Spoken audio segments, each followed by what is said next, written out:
I was 13 the summer my mother, Veronica, pushed me from a small boat into the ocean off the coast of Miami. The sky over America was a clean blue, bright as a new plate, and the water looked friendly until it took me in like a mouth. I did not see her face when her hands shoved my shoulders. I saw only the white rail, the flash of her ring, and then the drop. The shock of the water ripped the air from my chest. The noise of the boat faded, and the world went quiet and green. My father, Robert, had died a month before, and his voice came to me as if from the bottom of a well. "Breathe slow, kiddo." I could not breathe at all. Salt burned my throat. I kicked without aim. Every move felt heavy, like I was pushing a car uphill. Sunlight broke into coins above me, and I reached for it, but the ocean kept pulling me down. I tasted metal and fear. Somewhere in that thick silence, a shape slid past my arm, gold and green, fast as a thrown knife. A dolphin fish glowed in the water, a living light. It circled and flicked its tail as if to say, "Here." I followed because not following felt like dying. It swam just ahead of me, and I kicked after it, clumsy and scared, my heart beating like a drum in a marching band. The fish rose toward the bright roof of the sea. I rose too, and my face broke the surface with a hard gasp. The air scraped my lungs, but it was sweet. Waves slapped my ears. The fish arced again, and I fixed my eyes on the glitter of its back. I tried to think of simple things. Move arms, kick legs, count to 10, count to 10 again. I thought of my father's old rule for panic. Add numbers until you feel silly. So I whispered, 1 + 1 is 2, + 1 is 3, + 1 is 4, and kept going until the numbers felt like company. The fish held a steady line, not too fast, not too slow, keeping me in the slip of its path. My limbs burned. The water tugged me sideways, then forward, as if a soft current had found me and made up its mind. Bits of seaweed brushed my ankles. The water grew less deep, then less again. I saw pale sand under me, first as a blur, then as a floor I could touch. When my toes scraped it, I cried out from shock and joy. A wave rose behind me and lifted my whole body like a palm. It tossed me forward, and I sprawled in the foam, coughing hard, spitting salt. The fish flicked once more in the face of a wave and vanished into the deeper blue, as if it had only been an idea the ocean loaned me for a minute. I lay on the wet edge of America and pressed my cheek to the sand. I was alive. My arms shook so badly, I could not push up at first. I gave myself a count of 20 and tried again. I sat up and took stock of the way my father taught me. Name 3 true things, he used to say when storms hit. Start there. 1. I was on shore. The beach looked like the one south of Miami, wide and flat, with gulls yelling at the world. 2. My body worked. Everything hurt, but my fingers opened and closed, my knees bent, my shoulder burned, and it was still mine. 3. I had to go home. Home was our house on Maple Street, the one with the blue door and the lime tree that dropped fruit on the walk. My father had loved that house more than any car or suit or watch. He said it was our anchor. He had a simple will drawn by James Carter, a lawyer out of New York City, and everyone knew the estate was worth more than $2 million even before the latest appraisal. I knew my mother wanted that money, without me in the way. Music floated down the coast, thin and tinny, like a party far off. I stood and swayed, and then found my balance. My dress clung to me and leaked a trail behind me. My hair stuck to my neck in a heavy rope. I thought of Aunt Margaret, who made lists for every crisis, and of our neighbor Ben Walker, who checked on us after the funeral and brought a casserole thick with noodles. I thought of how my mother smiled at them both, wide, bright, and empty, and how she had ordered cases of champagne for a thank you gathering set for tonight. She had told me to spend the night at Lily's house, to rest, but her voice had that sugar note she used when she wanted me small and out of the way. Now the sugar had washed off, and there was only the hard taste of truth. The boardwalk began a few blocks up from where I crawled out. I walked it barefoot, leaving wet half-moons. A couple holding hands stared at me, then looked away like people do when trouble might cost them time. A woman jogging slowed and said, "Are you okay?" I said, "I need to get home." My voice sounded older than 13. She pointed me toward a path that cut inland, and I thanked her. Every step sent a new pain through my legs, but pain meant I was still in the game. I kept moving. I passed a bait shop with a hand-painted sign and a diner with a chalkboard price for pancakes, $5.99. The world was the same as it had been an hour ago, and also not the same at all. The sun had slipped lower by the time I reached our street. The lime tree out front looked like a friend waving both arms. The house sat with its simple face and blue door, the porch rail neat, the steps worn in the middle. Through the windows, I could see light and movement. Music thumped low, the bass like a second heart under the floor. Cars lined the curb, a silver sedan I knew, a black rental with a sticker still on the plate, a bright red coupe that belonged to Ben. Balloons bobbed on the mailbox. This was the thank you gathering. All right.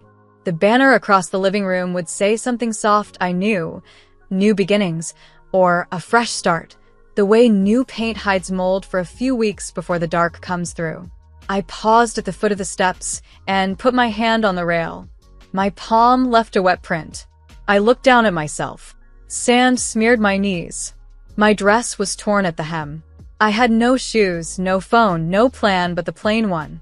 Walk in and tell the truth. I thought of my father's map of America that hung in our hallway, with little pins where he had traveled for work: New York, Chicago, Dallas, Denver. He had promised to take me to see the Liberty Bell one day and to stand with me at the edge of the Pacific and clap when the sun went down. Those trips were on hold now, but the map was still there and the house was still mine to fight for. I climbed the steps. The bass shook the glass in the door. Voices swelled and fell, a tide of laughter and clinking and words I could not catch. I wrapped my fingers around the knob. It was warm from the night air. In my head, I counted again. 1 + 1 is 2. I took a breath that tasted like limes and salt and fear. Then I turned the knob and pushed the blue door open. The music in our living room was loud enough to rattle the frames on the blue walls, but when I stepped through the door, the sound seemed to fold in on itself and go thin. Balloons drifted under the ceiling fan. Candles burned on the piano where Aunt Margaret stood, a careful smile fixed to her face, as if pain could be hidden with good manners. A long table ran along the window with bowls of shrimp and little signs that said, "Thank you," as if gratitude could be served with toothpicks. In the middle of that table lay a fake check the size of a poster. It was made out to Veronica Hale, executor, for $1,500,000. The zeros looked like small mouths. I felt my own mouth go dry. My wet dress dripped on the rug my father loved. A few guests turned and stared. Some blinked, as if trying to wake from a bright dream.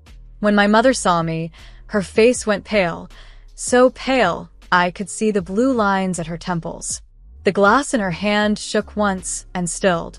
The room did not breathe.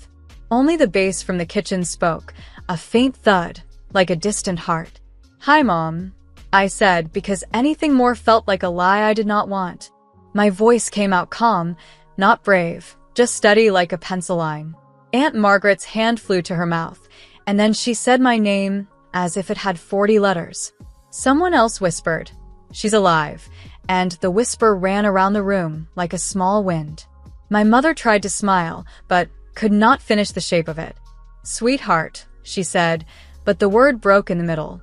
Her eyes slid down my arms to the sand on my knees, to my bare feet, to the slick hem that clung to my legs. For a long breath we looked at each other, and I saw a fast math in her eyes. The house on Maple Street, the accounts with my father's name, the trust with rules she could not bend if I was here. I also saw fear, clean and cold. It felt like the first true thing we had shared in weeks. James Carter, the lawyer from New York City, was near the window with a drink he had not touched. He set it down so gently that the glass did not make a sound. "Do you need a doctor?" he asked me. Ben Walker slipped out of the cluster by the buffet and took off his jacket without a word. He put it over my shoulders. It was warm and smelled like soap and cut grass, and the weight of it stilled the shaking in my arms. "I need water and a phone," I said.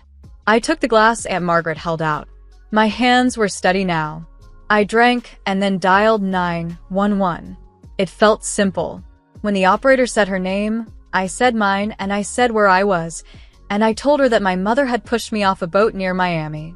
I said I had swum to shore and walked home. The room tilted then, a slow turn of tide, and all the smiles slipped as if they had been glued on. The police came fast. Officer Daniel Reed stepped in with a notebook and the kind of quiet that made noise move out of the way. He had neat hair and calm eyes and a voice you could lean on. He asked my name and my age. He saw the sand still stuck to my calves. He asked if I was hurt. I said I was not sure, but I could stand. He nodded and asked me to tell him, from the start, what had happened. I told him about the push and the drop and the green of the water and the dolphin fish that shone like a coin and led me toward land. I did not dress the story up. I told it plain. He wrote as I spoke and did not look away. When I finished, my mother laughed once, a thin, strange sound. She's lying, she said. She is dramatic. She jumped to get attention. Her smile tried to return and failed. Officer Reed looked at her and then back at me. He asked my mother where the boat was, who rented it, and who had been with us. My mother said we had gone out to spread my father's ashes, and I had gotten upset. She likes stories, she added, and I watched the word stories fall between us like a cracked plate. Everyone, please stay in the house, Officer Reed said, his voice still even. This won't take long. He had another officer step to the door. He asked to see the party list and the rental receipt if there was one. James Carter raised his hand slightly, as if in court. I can help gather documents, he said. My mother reached for the big check on the table as if paper could change the past. Officer Reed took a photo of it first. The camera clicked like a small clock. I took in the room in the way my father had taught me when we fixed things at home. Look at parts, then look at the whole. The parts were simple. The flowers at the mantel. White roses that were not our kind of flowers.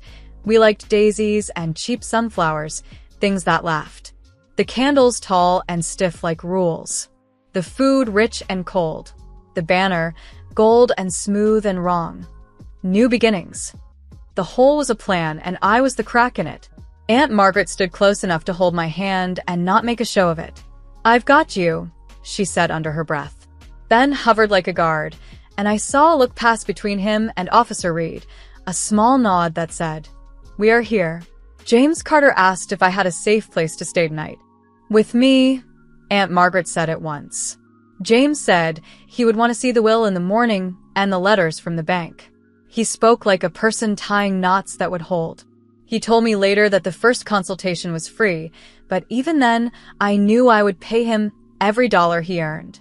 Officer Reed walked through each room and took notes.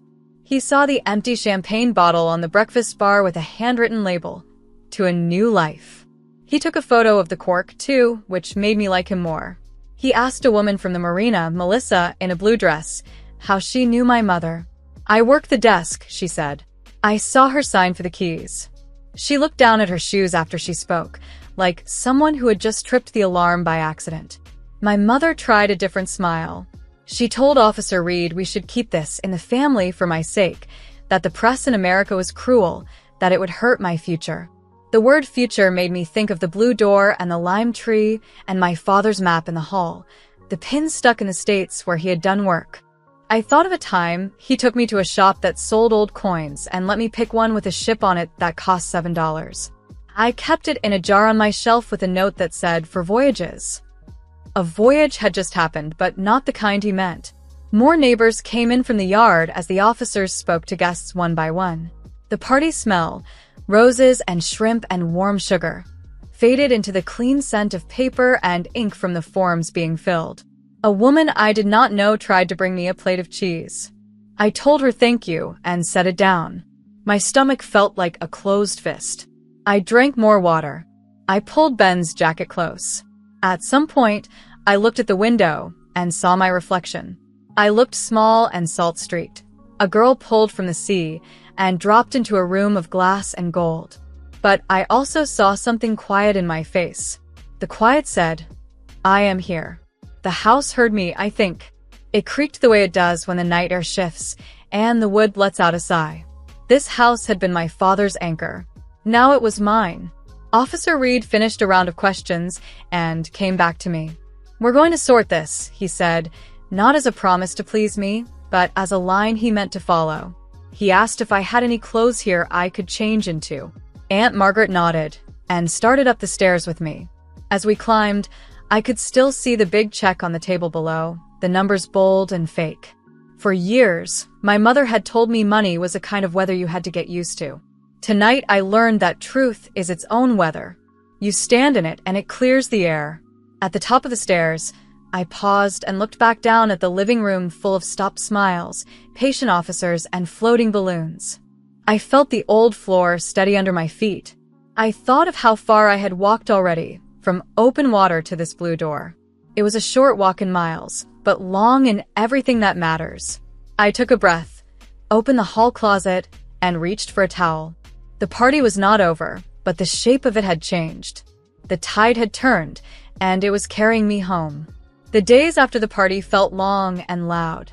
I moved into Aunt Margaret's small condo in Miami, a neat place with pale walls and a view of the bay.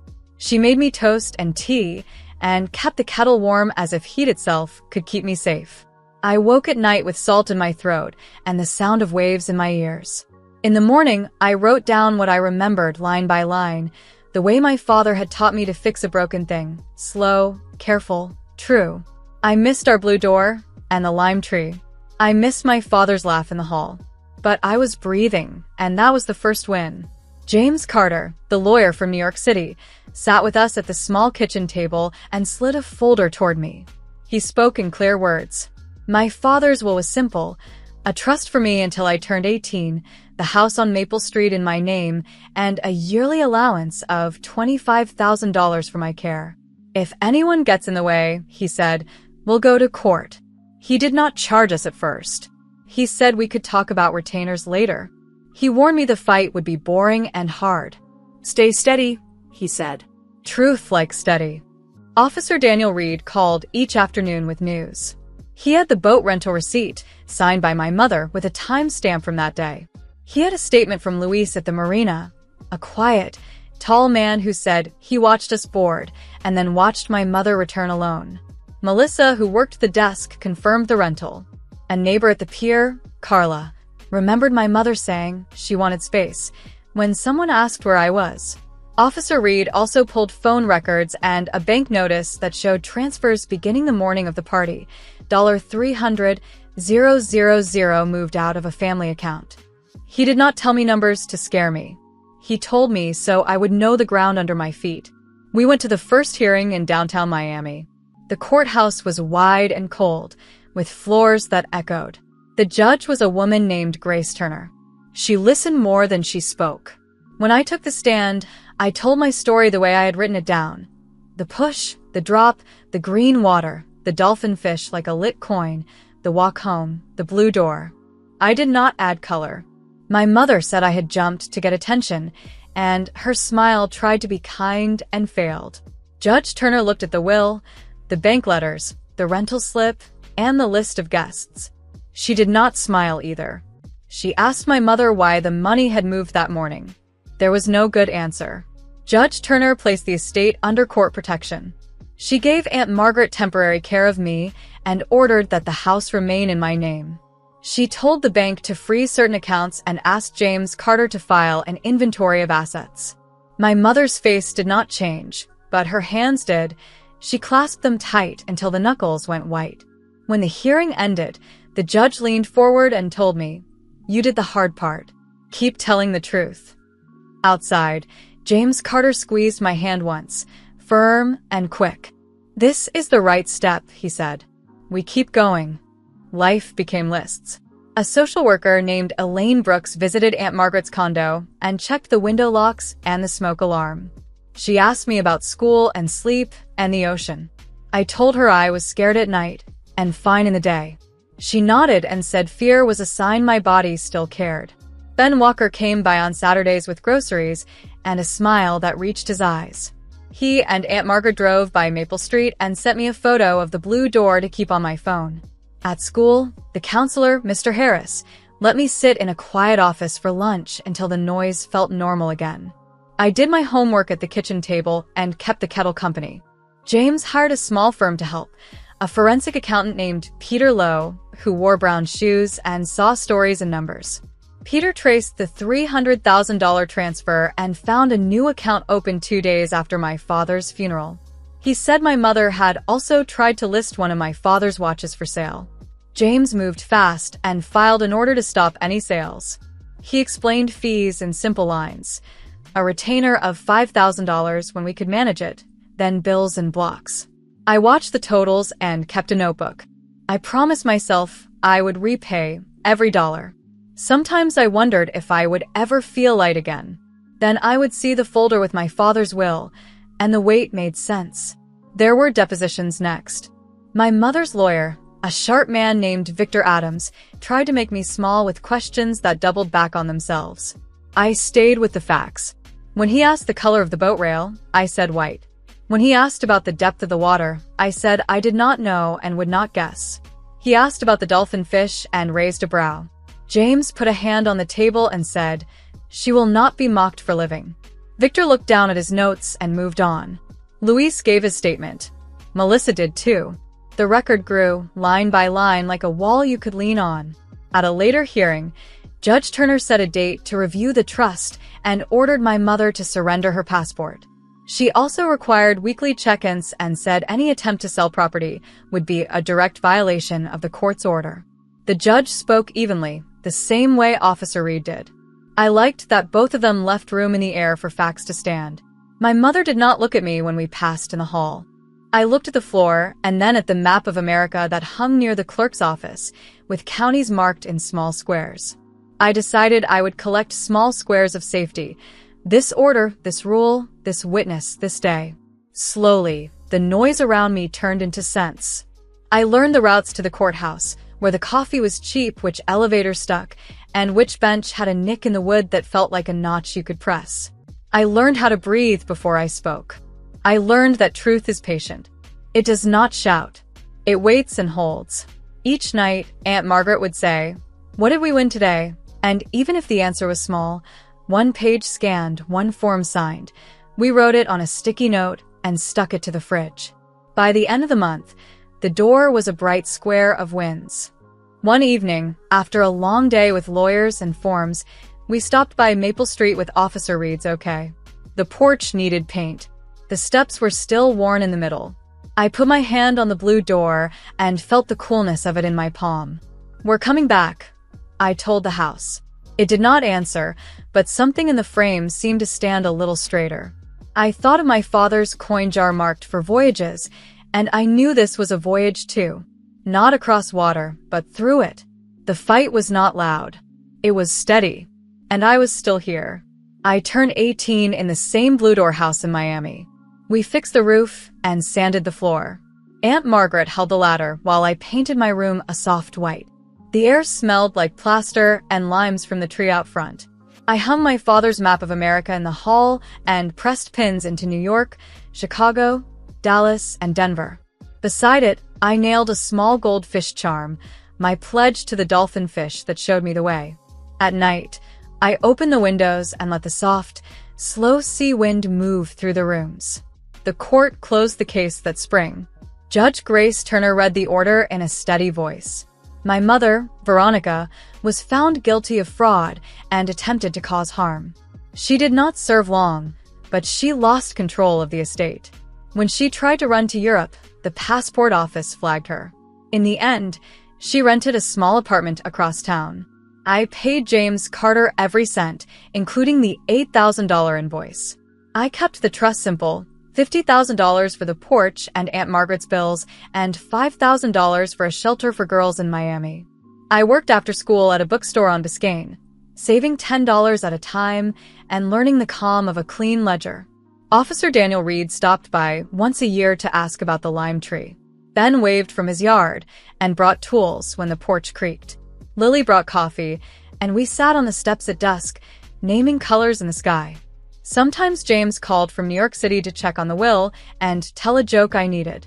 The world steadied around me, one plain day after another, and I learned to like plain, clear, steady days.